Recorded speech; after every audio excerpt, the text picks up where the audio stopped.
Minute থেকে আধ ঘন্টার মধ্যে বাস পাবে।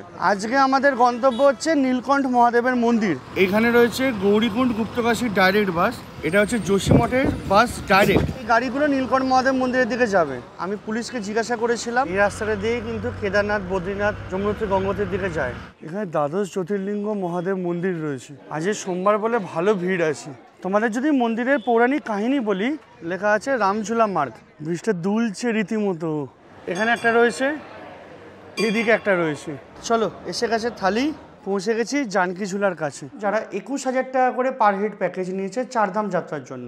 কর্পূর গৌরম করুণাবতারম সংসার সারম ভুজগেন্দ্রহারম সদা বসন্তম হৃদয়ারবিন্দে ভবম ভবানী সহিতম নমামি।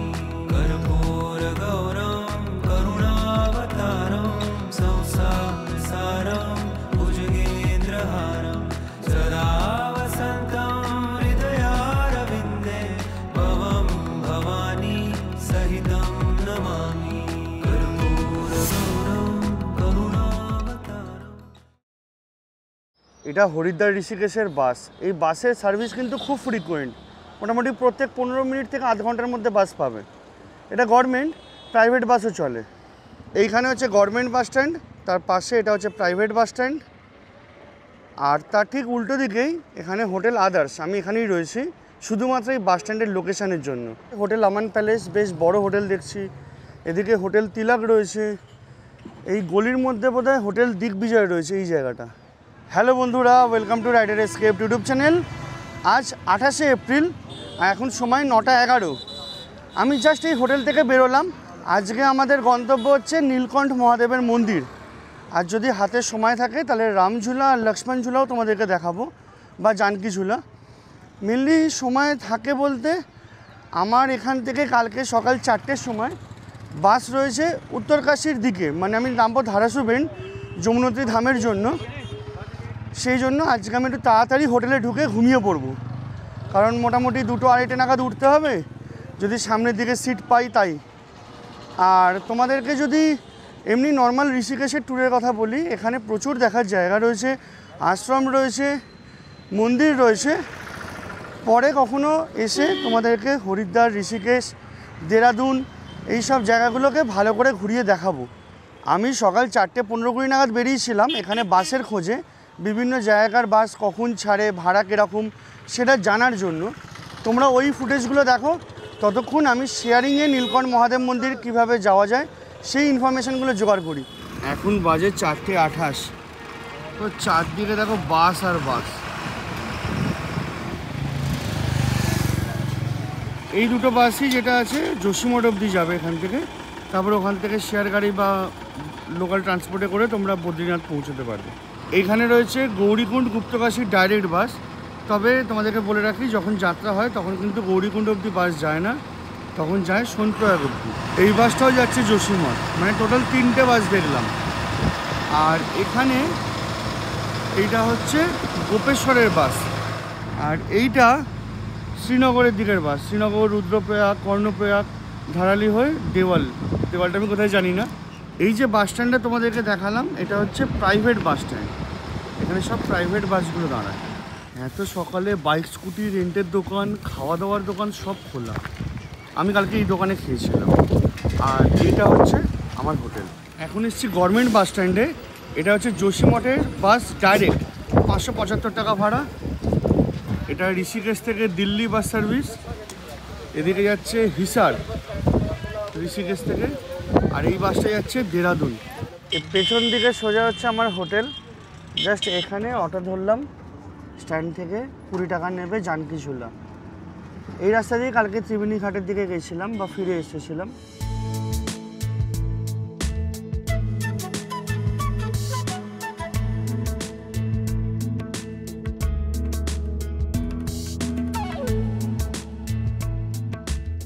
আমাদেরকে নামিয়ে দিল এই জানকী ঝুলার এখানে, যদিও আমি এক্স্যাক্ট লোকেশানটা জানি না।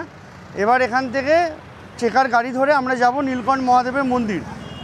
জানকী ঝুলা আসতে ভালো লাগলো 20 টাকা, আর সময় লাগলো মোটামুটি ওই 15 থেকে 20 মিনিট মতো। আমাকে এইখানটা নামিয়েছিল, আর এদিকে এই গাড়িগুলো নীলকণ্ঠ মহাদেব মন্দিরের দিকে যাবে। গাড়িটা পুরো বোঝাই করে লোক নিয়ে যাচ্ছে, 13-14 জন উঠেছে গাড়িটাতে। এখানের ব্যবস্থা আমার বোঝার বাইরে। আমার মনে হয় আরও কয়েকটা জায়গা থেকে হয়তো ছাড়ে। আমাকে অটো যেখানে নামালো ওই জানকীঝুলা বলে ওই জায়গা থেকেই আমি মানে কথা বললাম আর কি। একটা গাড়ি দাঁড়িয়েছিল, ভর্তি হয়ে গেল প্রায় 14 জন মতো। তারপরে আবার একটা গাড়ি আসছে, আর এই যে গাড়িটা আসছে তাতে আমি একাই মানুষ আপাতত, যতক্ষণ না ভর্তি হবে ছাড়বে না। আমি পুলিশকে জিজ্ঞাসা করেছিলাম ওই আমার হোটেলের সামনেই যে আমি যাব কিভাবে যেতে পারি। উনি বললেন যে এখান থেকে অটো ধরো 20 টাকা দিয়ে জানকীঝুলায় নামিয়ে দেবে, ওখান থেকে তোমরা গাড়ি পাবে। গাড়ি তোমাদের 400 বলতে পারে, 300 বলতে পারে, কিন্তু 200-র বেশি দেবে না। এবার এখানে এসে যখন আমি জিজ্ঞাসা করলাম আমাকে 250 বললো। তারপরে যখন আমি বললাম যে না 200-র বেশি হবে না, তখন বললো যে না এখানে একটা বই আছে, বলে একটা বই খুলে দেখালো ওখানে 250 লেখা। না ঠিক আছে, আর কি করা যাবে, 50 টাকার জন্য তার মারপিট করে লাভ নেই। দেখো সামনে 2 জন, পেছনে 4 জন, এই সাইডে 4 জন, ওই সাইডে 4 জন, মানে 4 4 8, 4 12 আর 2 14। এটা বোলেরো ম্যাক্স টাইপের গাড়ি। এটা এখানে অনেক রকমের গাড়ি চলে, যেমন এটা বোলেরো ম্যাক্স আছে, এদিকে টাটা সুমো আছে, ওদিকে একটা গাড়ি বোধহয় দাঁড়িয়েছে, ওটাও বোধহয় বোলেরো বা বোলেরো ম্যাক্স হবে। এই জায়গাটা এই টাটা সুমোটাই পেয়েছি আমি, সামনে সিট পেয়েছি, এটাই একটা ভাগ্য ভালো। এখান থেকে গাড়ি নিয়েছি 250 টাকা করে পার হেড। চলো 10টা 20 বাজে, জয়। চলো 10টা 20 বাজে আমরা স্টার্ট করছি। এখান থেকে মোটামুটি 28 কিলোমিটার মতো হবে, টাইম লাগবে 1 ঘন্টা। এই রাস্তাটা দিয়েই কিন্তু কেদারনাথ, বদ্রীনাথ বা যমুনোত্রী, গঙ্গোত্রীর দিকে যায়। গঙ্গোত্রী 265, বদ্রীনাথ 291, শ্রীনগর 108, দেবপ্রয়াগ 70, চাম্বা 59।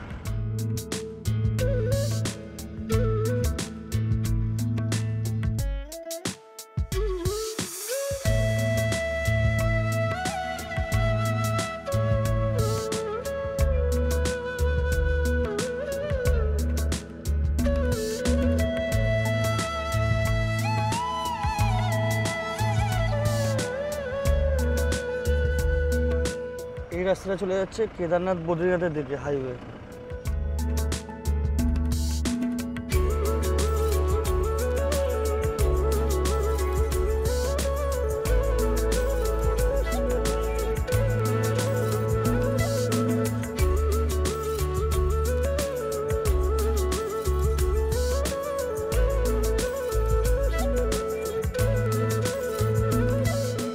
চলো বাজে 11টা 18, আমরা এসে পৌঁছলাম পার্কিং এরিয়ায়। এখান থেকে এখন যা সিস্টেম বলছে 1.5-2 কিলোমিটার হেঁটে যেতে হবে। যদি ঋষিকেশের কথা বলি, এখানে তোমরা গঙ্গা আরতি 2টো জায়গায় দেখতে পারবে, একটা পারমার্থ আশ্রমের সামনে যে ঘাট আছে সেখানে, বা পরমার্থ আশ্রম বা পরমার্থ ঘাটের ওখানেও দেখতে পারবে, একটা ত্রিবেণী ঘাটের ওখানে যেখানে আমি কালকে গেছিলাম। এছাড়া রামঝুলা, লক্ষ্মণ ঝুলা, প্রচুর মন্দির রয়েছে, তোমরা ওগুলো চাইলে দেখতে পারো। এছাড়াও ঋষিকেশ পপুলার স্পিরিচুয়ালিটি, বিভিন্ন রকমের মানে কি বলবো কালচারাল অ্যাক্টিভিটির জন্য। আর একটা জিনিস এখানে খুব পপুলার, সেটা হচ্ছে অ্যাডভেঞ্চার স্পোর্টস। ইন্ডিয়ার সবথেকে হায়েস্ট বাঞ্জি জাম্পিং রয়েছে ঋষিকেশে। তোমরা এখানে গঙ্গা নদীর ওপরে রিভার রাফটিং করতে পারবে, বিভিন্ন রকমের অ্যাডভেঞ্চার অ্যাক্টিভিটি রয়েছে। রাস্তা কিন্তু ভালোই চওড়া। এই তো এই গাড়িগুলো তো এখানকারই গাড়ি, আমরা যেমন এলাম শেয়ারিং, ওই টাটা সুমোটা ওরকমই ছিল। এই দিকে খুব সুন্দর পাহাড়ের ভিউ আছে, তোমাদেরকে নামবার সময় দেখাবো। আপাতত মন্দিরে যাই, এই সোজা রাস্তা। এখানে দ্বাদশ জ্যোতির্লিঙ্গ মহাদেব মন্দির রয়েছে, ফেরবার সময় এখানে আসবো। বলছে নীলকণ্ঠ মহাদেবের দর্শনের পর এখানে আসার জন্য। পৌঁছে গেছি প্রায়, দেখো লেখা রয়েছে নীলকণ্ঠ। বেশিক্ষণ লাগেনি, 15 মিনিটই লাগলো। এখানে পুজোর থালি আছে, তোমরা চাইলে কিনে পুজো দিতে পারো। ভিতরে মোবাইল অ্যালাউ নেই, যতটা অবধি যাবে ততটা অবধি তোমাদের দেখাবো, তারপরে বন্ধ করে দেবো।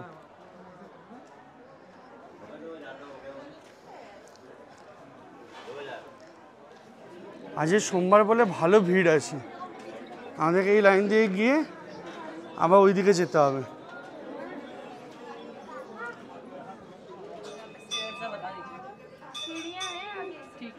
তোমাদের যদি মন্দিরের পৌরাণিক কাহিনী বলি, বলা হয় এখানে সমুদ্র মন্থনের সময় যে কালকুট বিষ উঠেছিল, সেই বিষ শিব ঠাকুর নিজে পান করেন, আর সেই বিষের প্রভাবে তার গলা হয়ে যায় নীল।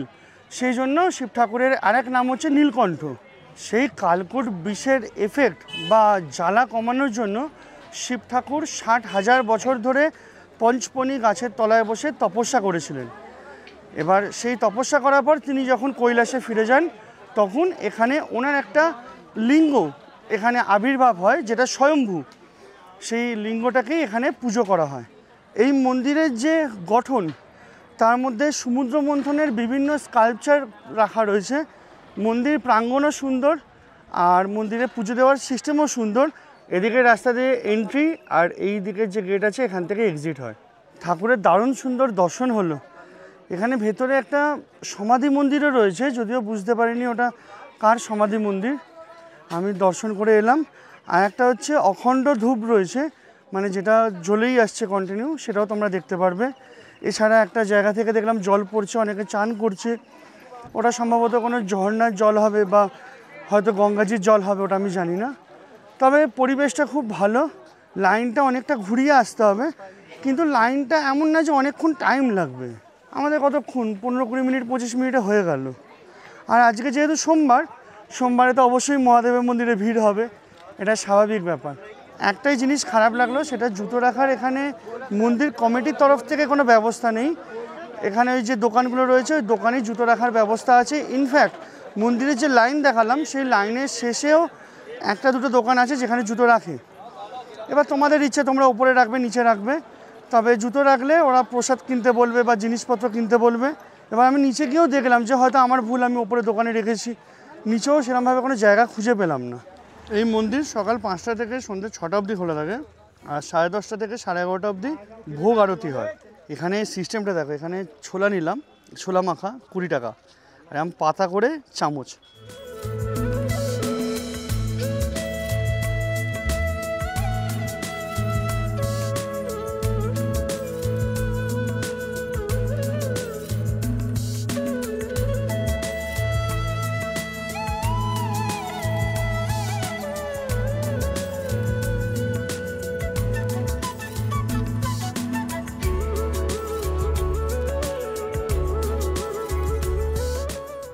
আমি এখন এসে পৌঁছলাম রামঝুলার কাছে। গাড়িকে বললাম, গাড়ি নামিয়ে দিল, বললো এখান থেকে সিঁড়ি দিয়ে নিচে নামো, রামঝুলা পেয়ে যাবে। আমি অ্যাকচুয়ালি যাব চটিওয়ালা, ওখানে খাওয়ার ইচ্ছা আছে, আর সেই বাহানায় তোমাদেরকে রামঝুলাটাও দেখানো হয়ে যাবে।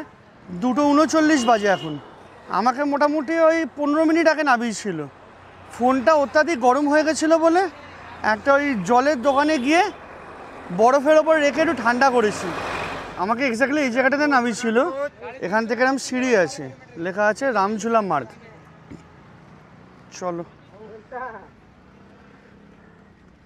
সিঁড়ির ডান দিকেরগুলো একটু চওড়া, বাঁ দিকেরগুলো একটু সরু। নামবার সময় দেখি কিছু কিছু জায়গায় স্টেপ ভালোই উঁচু নিচু আছে। এখানে সিঁড়ি দিয়ে নামতে নামতে এখানে একটা ওই গ্যালারি বা ভিউ পয়েন্ট মতো করা আছে। দেখা যাক, ওখান থেকে ঝুলার আশা করছি পুরো ছবিটা আসবে। ওই তো রামঝুলা। বাহ, হাওয়াটা দারুণ লাগছে, পরিবেশটা দেখো শুধু, দারুণ দারুণ।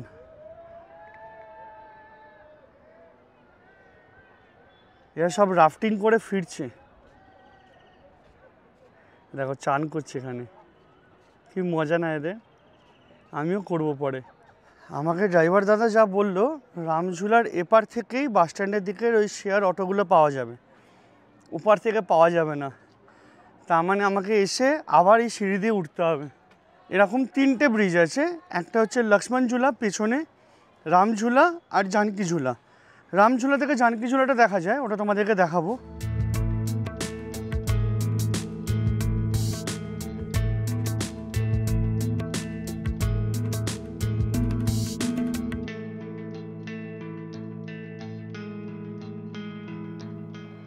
ব্রিজটা দুলছে রীতিমতো। এইটা রামঝুলা, আর এই দিকে যদি জুম করে দেখাই, দেখো এই যে দূরে ব্রিজটা দেখতে পাচ্ছ, ওটা হচ্ছে জানকী ঝুলা। এই রামঝুলা 750 ফিট লম্বা, মানে মোটামুটি বলতে পারো 230 মিটার, আর 1986 সালে খুলেছিল। এটা একটা সাসপেন্ডেড ব্রিজ বা ঝুলন্ত ব্রিজ বলতে পারো। তোমরা যখন উঠে হাঁটবে তখন দেখবে হালকা হালকা করে দুলবে। আর ব্রিজের ওপারে পৌঁছেই তোমরা পাবে গীতা ভবন। তোমরা গীতা প্রেসের নাম শুনে থাকবে, এখানে থাকারও ব্যবস্থা আছে। এছাড়া এখানে পরমার্থ আশ্রম রয়েছে, যেখানে সন্ধ্যারতি হয়, তোমরা ওটা চাইলে দেখতে পারো। বিভিন্ন আশ্রম, বিভিন্ন মন্দির এখানে রয়েছে। ইনফ্যাক্ট এখানে কিছু লোকাল মানুষ অ্যাজ এ গাইড কাজ করে। তোমরা কিছু টাকা দিয়ে, মোটামুটি 100, 150, 200 টাকা দিয়ে তাদের সাথে কন্ট্যাক্ট করতে পারো। এই ব্রিজের আশেপাশে ওদেরকে পেয়ে যাবে। ওরা হাঁটিয়ে হাঁটিয়ে পুরো এখান থেকে জানকীঝুলা অবধি বিভিন্ন মন্দির, আশ্রম ঘুরিয়ে ঘুরিয়ে দেখাবে। এখানে বোটিংয়েরও ব্যবস্থা আছে, এইরকম জায়গা থেকে ছাড়ে, তোমরা চাইলে বোটিংও করতে পারো। অনেকজনই আছে বোটে, আর ভালো বড় বোট ওটা। বাবা কালী কমলিওয়ালে স্বামী আত্মপ্রকাশজি মহারাজ আশ্রম মতো আছে। এই ঋষিকেশের চটিওয়ালে আর হরিদ্বারের দাদা বৌদি, এই দুটো খুব বিখ্যাত। দেখা যাক, এখানে একটা রয়েছে, এদিকে একটা রয়েছে, দুটোই 1958 সালে তৈরি। চুল লাল হয়ে গেছে আমার, দেখো। যাই হোক, চটিওয়ালা রেস্টুরেন্টে এলাম। এটা ওই গলি দিয়ে ঢোকবার সময় প্রথমে যে দোকানটা, এর পরেও একটা চটিওয়ালা আছে। এখানে নিচে হচ্ছে নন এসি, ওপরে এসি আছে, একটা দুটো তিনটে হল আছে, কি জানি না। আমি গিয়েছিলাম এসিতে, ভাবলাম ঠান্ডায় একটু বসবো, মোবাইলটা ঠান্ডা হতে একটু সাহায্য হবে। 440 টাকা স্পেশাল থালি, একটাই থালি আছে। তার উপরে 20% এক্সট্রা এসি চার্জ, তার উপরে আবার জিএসটি 5%। আর নিচে সেই থালিটারই দাম হচ্ছে 395 টাকা, তার উপরে জিএসটি। এই হচ্ছে বিল, 415 টাকা এখানে হচ্ছে টোটাল গেল। মেনলি আমার এটা অনেকদিন ধরে ইচ্ছে ছিল, আর আমিও ভাবলাম যে তোমাদেরকে ঋষিকেশের তো কিছুই দেখাচ্ছি না, এই চটিওয়ালাটা পপুলার, ওটা দেখাই। আর তার উপরে এখানে আবার মাছি ভনভন করছে, ওয়ান টাইমই খাচ্ছি। এর পরের বার যখন দেরাদুন, মুসৌরি বা হরিদ্বার, ঋষিকেশে ভিডিও করতে আসবে, এখানে খাবো না। দাদা বৌদি ওদিকে, আর এদিকে দেখি অন্য কোনো যদি কিছু খুঁজে পাই সেটাই হবে। চলো, এসে গেছে থালি, স্যালাড, সবজি, ডাল মাখানি, এটা বোধহয় পনিরের কিছু একটা আইটেম, এটা ওই কারি পকোড়া যেটা বলে সেইটা হবে, পিস পোলাও, গোলাপ জামুন, রায়তা, পাঁপড়, আর এদিকে হচ্ছে মাখন দেওয়া রুটি 4 পিস। নো ডাউট কোয়ান্টিটি হিসাবে যদি বলো দামটা জাস্টিফাই করে, কিন্তু সত্যি কথা বলতে একজন মানুষের জন্য এত খাবার বেকার। আর সত্যি কথা, আমি নষ্ট করি না খাবার, নয় আমাকে পার্সেল নিতে হবে, নাহলে আমাকে এখন গুছিয়ে খেতে হবে, আর রাত্রিরে আর খেতে পারবো না। আমার শুধু এই এক্সপিরিয়েন্সটার জন্য এখানে আসা। আর এখানে যা ওই আলাকাটে আইটেম, মানে আমি যদি পনির আর তার সাথে রুটি বা কিছুটা নিতাম, এরকমই দাম হতো, বা হয়তো এর থেকে বেশি দাম হতো। মাছই ভর্তি। আরে ভালো কথা বলি, ধরো তোমরা দুজন আছো, ভাবলেই পুরো থালিটা অর্ডার করবে, খাবে, হবে না। Sharing not allowed. আমার বাবা হলে বলতো যে এই টাকায় 3 বেলা খাবার হয়ে যায়। ওই কুম্ভকর্ণের খাবার খেয়ে বেরিয়েছি। তোমাদেরকে কয়েকটা কথা বলি। এখানে নন এসিতে 395 যেমন বললাম, আর এসিতে 440 টাকার থালি। আমি যখন বললাম কম টাকা থালি নেই, বলছে 270। এই যখন খেয়ে বেরোচ্ছি, তখন ওই থাকে না যে অনেকে আছে বাসে ট্যুরে আসে, চটিওয়ালার সাথে সেলফি তুলতে গেছে, প্রায় 7-8 জন। তখন ওরা ডাকছে, চলে আসুন চলে আসুন, খেতে আসুন, 150 টাকা থালি। মানে আমি ভাবছি কোথায় 395 টাকা ছিল, কোথায় 270, আর কোথায় 150। খাবারের যদি টেস্ট বলি, সব কটাই ভালো ছিল। ভেবেছিলাম যে রামঝুলা দিয়ে চলে যাব, ওখান থেকে শেয়ারিংয়ে অটো ধরে নেব বাস স্ট্যান্ড, কিন্তু এত খেয়ে নিয়েছি, আমি যদি এখন হাঁটাহাঁটি না করি হজম হবে না। সেজন্য এখান থেকে হেঁটে হেঁটে জানকীঝুলা অবধি যাব, ওখান থেকে ক্রস করব, তারপরে ওখান থেকে অটো ধরে নেব। মোটামুটি 1-1.5 কিলোমিটার হয়তো হবে, চলেই যাই।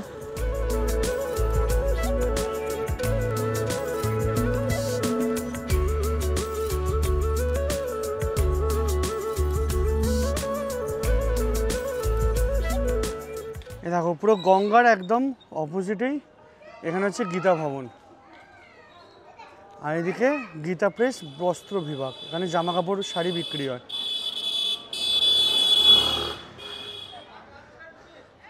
गीता प्रेस गोरखपुर की पुस्तक दुकान।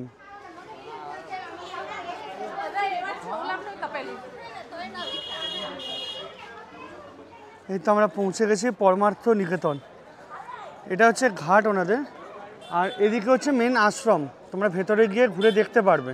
এই গরমকালে পরমার্থ নিকেতনের যে ঘাট আছে ওখানে আরতি হয় 6:30টার সময়। পৌঁছে গেছি জানকী ঝুলার কাছে। বিশাল বড় কিন্তু দেখো। এই ব্রিজটার লেন্থ সম্ভবত 346 মিটার, আর এটা 3 লেন ব্রিজ। মানে যেমন আমরা রামঝোলা দিয়ে এলাম, ওটার ডবল লেন, মানে হাঁটাচলা করতে পারবে এদিক ওদিক মানুষ। আর এখানে মানুষ মাঝখানে হাঁটতে পারবে আর দুদিক দিয়ে বাইক যেতে পারবে। এটা একটা এই ব্রিজের স্পেশালিটি।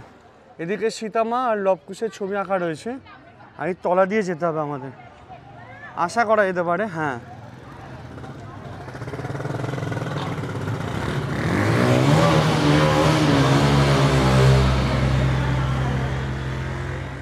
এই বাঁ দিক দিয়ে যাওয়ার, ডান দিক দিয়ে আসার, আর মাঝখান দিয়ে হেঁটে যাওয়ার। এখানে জলের স্রোত কিন্তু বিশাল বেশি।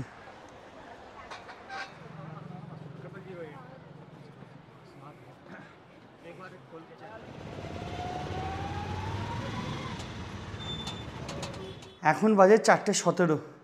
এই রুমে এলাম। বাস স্ট্যান্ডের কাউন্টার এখন বন্ধ আছে, বললো 5টার পর খুলবে। সেজন্য আমি আগে রুমে এসে একটু ফ্রেশ হব, চান টান করবো। আর সত্যি কথা বলতে এই খাবার খেয়ে না গা গোলাচ্ছে। একটা কোকা-কোলা কিনলাম। ঋষিকেশ থেকে ডাইরেক্ট যদি তোমরা সোনপ্রয়াগের দিকে যাও তাহলে 1000 টাকার শেয়ার গাড়ি পড়ে, আর যদি বদ্রীনাথের দিকে যাও তাহলে মোটামুটি 1300 টাকা পড়ে। এছাড়াও কিছু কিছু মানুষদের দেখলাম যারা 21,000 টাকা করে পার হেড প্যাকেজ নিয়েছে চারধাম যাত্রার জন্য। ওটা হচ্ছে শেয়ারিং বেসিসে, মানে ওনারা দুজন ছিলেন, একটা ঘরে মোটামুটি 4-5 জন থাকবে, এরকম রুম দেবে প্রত্যেকটা জায়গায়। আর দিনে একবেলা করে বোধহয় খাবার দেবে, রাত্রিবেলা। এছাড়া গাড়ি ভাড়া শেয়ার গাড়িতে ঘোরাবে, 4জন বা 7 জনের গাড়িতে। 4টে ধাম, 10 দিনের প্যাকেজ, 21,000 টাকা পার হেড। ওনাদের দুজনের পড়ছে 42,000 টাকা। আমি বেশ কিছু ভিডিও দেখেছিলাম যেখানে বলছিল যে গাড়ি ভাড়া 7,000 টাকা করে পার ডে, কেউ দেখেছিলাম 6,500 টাকা, 6,000 টাকা পার ডে।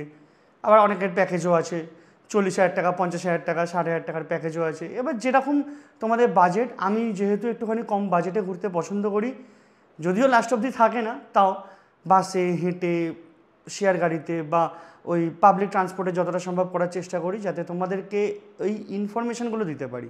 আর লাস্টলি তোমাদেরকে বলবো, তোমরা যদি চারধামে ট্যুর করতে চাও ঋষিকেশ থেকে, তাহলে আমার মনে হয় বাস স্ট্যান্ডের কাছে থাকা সবথেকে বেস্ট। এখানে প্রচুর হোটেল আছে, কোনো চাপ নেই।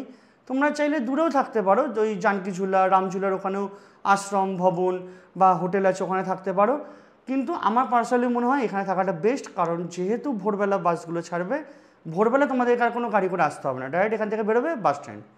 এবার তোমরা দিনের বেলা ঘোরো না, সকালবেলা এখান থেকে 20 টাকা দিয়ে অটো দিয়ে জানকী ঝুলা চলে যাও। হ্যাঁ, জানকী ঝুলার ক্ষেত্রে এটা বলি, সকালে আমাদের মেন রোডে নামিয়েছিল, যেহেতু আমি ওই নীলকণ্ঠ মহাদেবের মন্দিরে যাবো বলে। এখন যখন জানকী ঝুলা ব্রিজ ক্রস করলাম, তখনই দেখলাম অটো দাঁড়িয়ে রয়েছে, বাস স্ট্যান্ড নিল 20 টাকা। আশা করছি এই সিরিজে যতগুলো ইনফরমেশান আপাতত দিয়েছি, তোমরা যদি চারধাম করো তোমাদের কাজে লাগবে। আমার পার্সোনালি মনে হয় হরিদ্বার থেকে চারধাম করাটা বেস্ট। মানে তোমরা যদি বদ্রীনাথের দিকে যাও, কেদারনাথের দিকে যাও, বা উত্তরকাশী হয়ে ব্রেক করে যাও, তাহলে তোমরা হরিদ্বার থেকে করতে পারো। আপাতত ভিডিওটা এখানেই শেষ করছি। যদি তোমাদের ভিডিওটা ভালো লাগে তাহলে একটা লাইক করো, শেয়ার করো, চ্যানেলটাকে সাবস্ক্রাইব করে নিও। যদি তোমাদের কোনো মন্তব্য থাকে বা প্রশ্ন থাকে, অতি অবশ্যই কমেন্টে জানাবে। আর যদি ভিডিওটা ভালো না লাগে তাহলে ডিসলাইক করতে পারো, কোনো অসুবিধা নেই। আজকের মতো এইটুকুনি, দেখা হবে পরের ভিডিওতে। বাই।